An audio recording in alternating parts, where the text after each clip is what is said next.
How to turn on or turn off Eye Comfort Shield Enhanced Comfort on the Samsung Galaxy S25 series. First, tap on the home button to return back to the home screen. Now from the home screen, swipe down at the top to open up Quick Settings. In here, tap on the settings icon. Then we scroll down and then tap on Display. After that, we then scroll down and in here, tap on Eye Comfort Shield. Tap on the left hand side panel.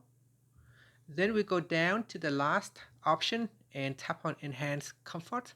Tap on the toggle button to switch it off or turn it on. Now this feature here will allow you to adjust color tones and contrast for more comfortable viewing at night. After that, you can tap on the home button to return back to the home screen. And that's it. Thank you for watching this video. Please like and subscribe to my channel for more videos.